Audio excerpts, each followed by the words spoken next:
But if society cannot define it, it becomes a hydra-headed problem, which it is as of today. In 2015, violence swept through Nigeria's Edo state in the build-up to national elections. Rival armed groups intimidated people and fought each other. Their names, Buccaneers, Airlords, and Black Axe, were on everyone's lips. These university student societies each had a secret system of rituals and initiation which bonded members together.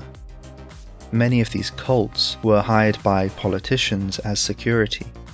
At one polling station, a fatal clash occurred as two groups confronted each other. The police were reluctant to get involved in a politicized situation. Their spokesman told the media he had not received a briefing on the matter and couldn't comment.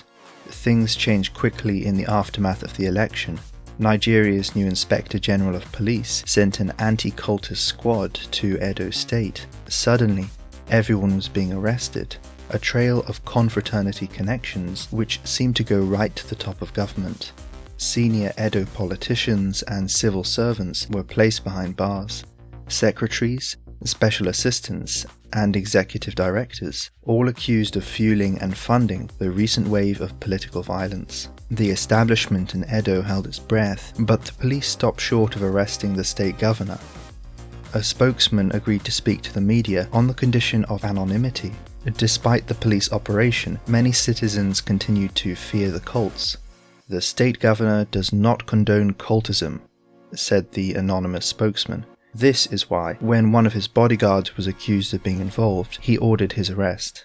A month later, a further 227 people were arrested, many accused of being ringleaders. Swords with strange symbols and cultist costumes were found in their homes. Several had shotguns and AK-47s.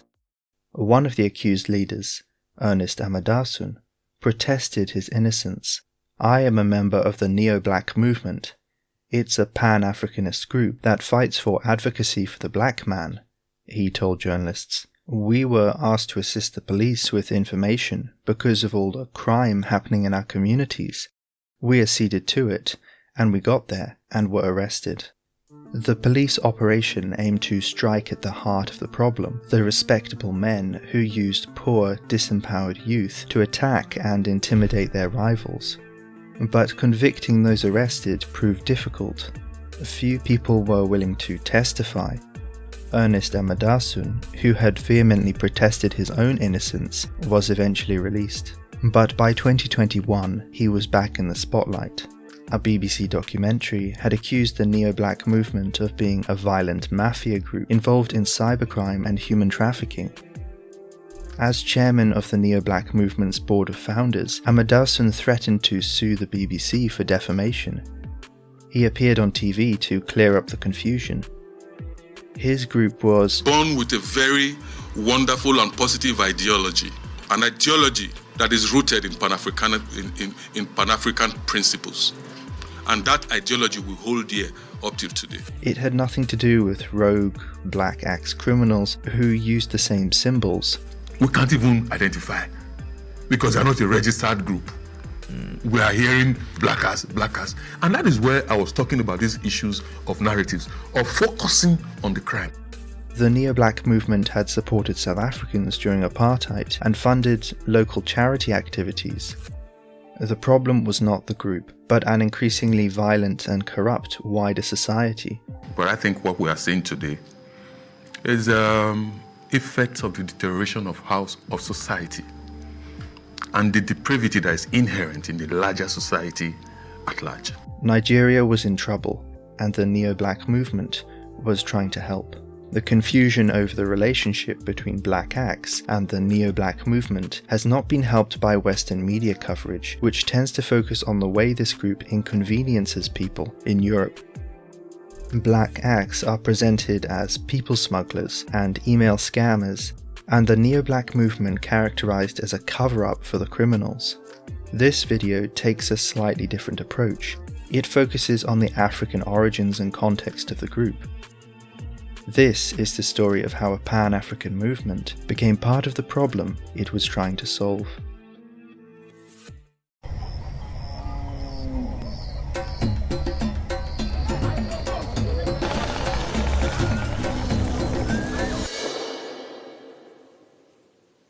For Ernest Amadasun, the story of the neo-black movement starts in pre-colonial times with traditional societies. The Ogboni cult is first mentioned by European writers in 1884, but its roots go far beyond this. Amongst Yoruba and Igbo-speaking people, Ogboni cultists had exercised influence over traditional chiefs and kings for centuries. Membership was reserved for a select elite, who were initiated into sacred practices and rituals. Local lodges were led by a group of 6 elders. Members shared a sacred hand sign, the thumb gripped by the opposite hand. During the colonial period, these cults fractured into new groups, influenced by Christianity and Freemasonry. By the 1940s, there was a patchwork of secret cults to choose from. As young Nigerians began to enter university en masse in the 1950s, they found themselves detached from the traditions and structures of their home and locked in an institution created by European colonizers. Drawing on traditional cults and campus fraternities, the National Association of Sea Dogs was created in 1952. Its founders rejected the tribal and financial elitism of their peers, shunning suits for baggy trousers. Unlike the 6 elders of the Ogboni, the Pyrates Confraternity had 7 leaders, the Magnificent Seven. One of them would go on to win the Nobel Prize for Literature. Pirates rejected the customs of the day, creating an alternative elite. Membership was offered to the most academically gifted. A strict hierarchy existed. Their mission statement was to uphold human dignity and maintain a just and progressive society, shorn of discriminatory and unmeritorious considerations. For a long time, pirates existed as the only confraternity on Nigerian campuses. But by the 1970s, new groups began to emerge. Splinter movements broke off from pirates after internal power struggles and disagreements. This is how the Buccaneers were formed. Other universities began to create their own confraternities. In 1977, the neo-black movement was born in the University of Benin, Edo State. Here in Benin City, a great African kingdom had once ruled, famous for building a series of walls and moats longer than the Great Wall of China. In the British Museum, the Benin bronzes remain some of its most prized artifacts, treasures taken to London after the city was sacked by the British in 1897. 80 years on from the sacking of Benin, the neo-black movement was created by 9 undergraduates to promote intellectual radicalism in pursuit of Pan-African struggles. The movement's leaders adopted the symbol of an axe, breaking the chains of colonialism. The axe was 7, and members might say 1 for 7 to show they were part of the group. Entrance, or bamming, was through an initiation ceremony, involving the use of juju magic. Initiates would be forced to drink a powerful concoction, offered by a chief priest, a sacred mixture which would ensure terrible consequences if they left the group. Like the traditional Ogboni group, the neo-black movement placed symbolic emphasis on the thumb. Axemen who left the group would have their thumbs cut off. And like the pirates, the neo-black movement adopted a strict hierarchy. Graduates were called lords. Each member had a secret society name taken from African history: Lord Kwame Nkrumah, Lord Muammar Gaddafi, Lord Kamuzu Banda. As the group spread to universities across Nigeria, the original Benin University zone became known as the Mother Temple. The secret society had big aspirations. Their magazine, Black Axe, was popular for its outspoken politics. In 1980s Nigeria, suffering under a series of military coups and rampant corruption, the clarion call of the Black Axe touched a national nerve. With the state government locked down by the army, the political battles of Nigeria in the 80s and 90s were fought on university campuses among students and professors who spoke out against the political chaos. For the government, one solution was to ban campus cults entirely, which Buhari tried to do in 1984. He was deposed before the law came into effect. Other politicians adopted a different strategy. offering funds and weapons to these societies in exchange for intimidation of rivals. Nigeria's university cults were politicized in an entirely new way.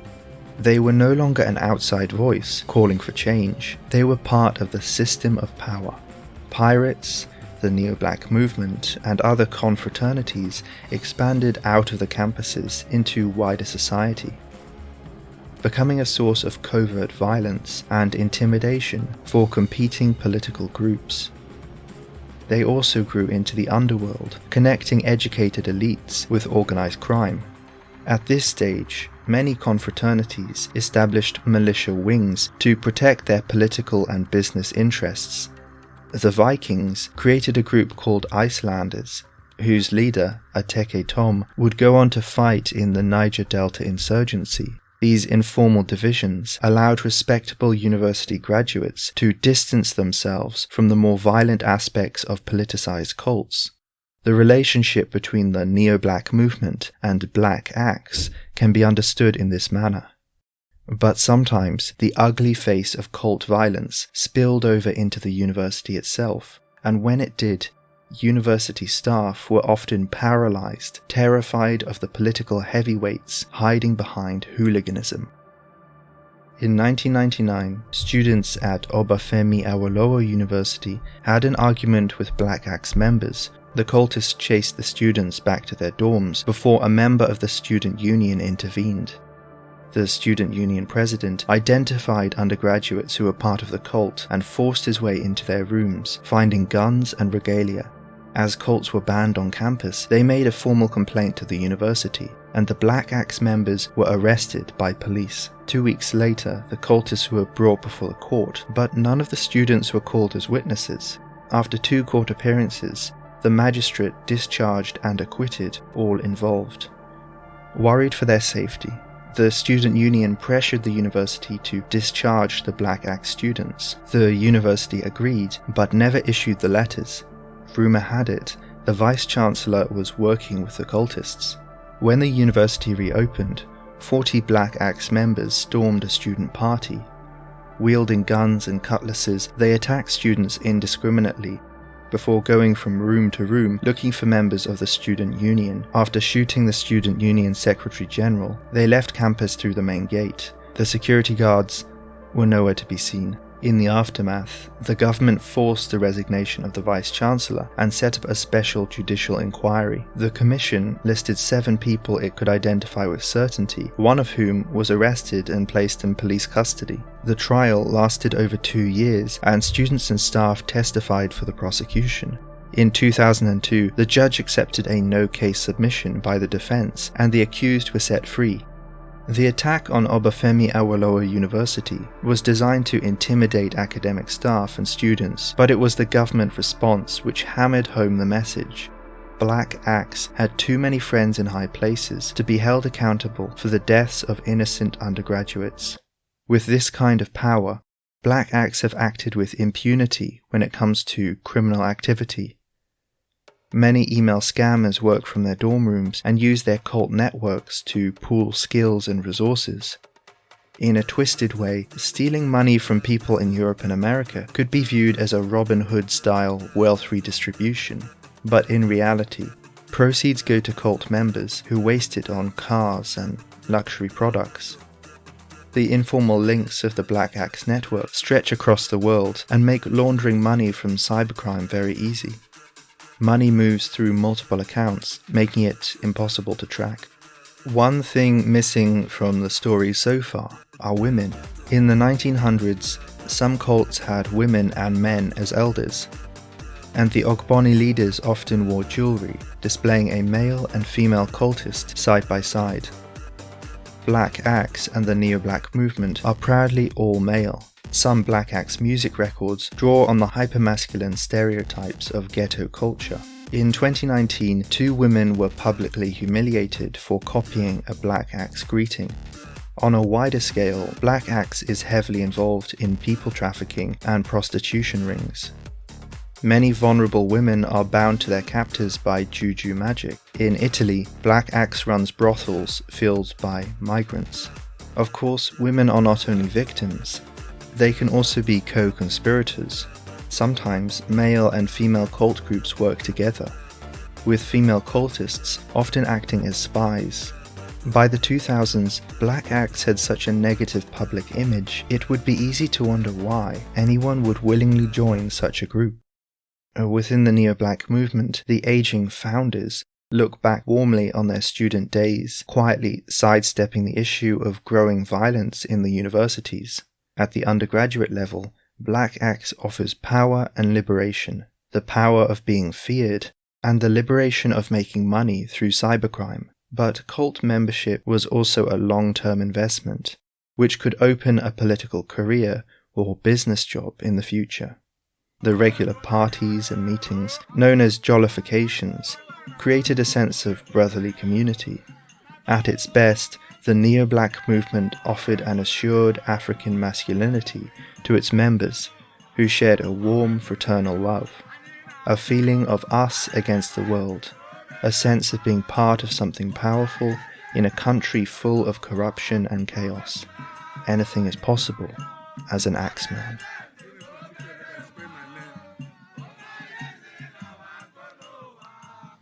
It's sometimes said you either die a hero or live long enough to become the villain, and in the case of the neo-black movement, this is the sad reality. Ernest Amadasun is still preaching a message of social transformation and empowerment. He believes his organization has something to offer. But whatever they have been doing for the past 50 years, it hasn't helped very much. Violence and corruption continue. Nigeria's campus cults, with their high ideals and secret cultures, certainly have precedents in pre-colonial times. But was there ever such a reign of cultic terror? And did historic cults hire youths to fight each other for petty political gain? Because cultic violence is not really a sign of black power, but black weakness. And sitting in the eye of the storm are men like Ernest Amadasun, who refuse to take responsibility for the disorder in their own home. But perhaps Amadasun is right about one thing. The Black Axe situation is indicative of wider societal problems, of a country where working hard and making friends is not enough to succeed. Black Axe is the canary in Nigeria's coal mine, and the canary is very sick. If you enjoyed this content and would like more, please subscribe to The Africa Review on YouTube.